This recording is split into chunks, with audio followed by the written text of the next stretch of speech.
and welcome to stage 7 of the 2016 Tour de Suisse. Although the first two summit finishes were tough, things will only get worse on the final of the 3 consecutive summit finishes.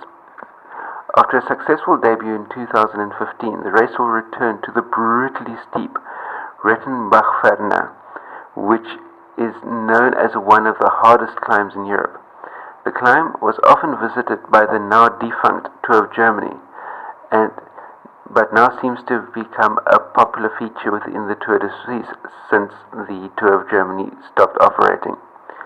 This brutal climb will make huge time gaps, and even if there are still 2 fairly hard stages to come, we could possibly know who will win the race by the end of the stage. And even though a rider like, say for instance, TJ van Garderen is 2 minutes 9 seconds down in the GC, this climb is difficult enough to be able to make all of that back and more. But that is, of course, if he's got the legs to be able to do it. Just like last year, the organizers have made things even tougher by having the climb come at the end of a mammoth stage of 224.3 kilometers, and it even includes more climbing than it did 12 months ago. A total of 4,294 meters of climbing are going to be included in stage 7, and it clearly indicates how tough the long southeasterly journey from the Swiss city of Arbon to the top of the Rettenbach-Fernau glacier on the outskirts of the Austrian city of Soldern is. The first part of the stage is fairly flat, but the road gradually starts to climb to the top towards the bottom of the Category 1 climb up the Hochtanberg Pass, which is 11.8 kilometers at 6.4%. But the brutal finale of the Rettenbach-Fernau may only be 10.1 kilometers long, but the average gradient for the climb is at 11%.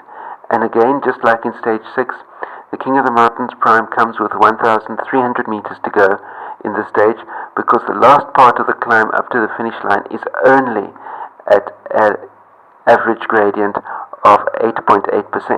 There are several hairpin bends along the way that ramp up the gradient, but the final 2 kilometers to the finish is a long winding mountain road with no major turns at all.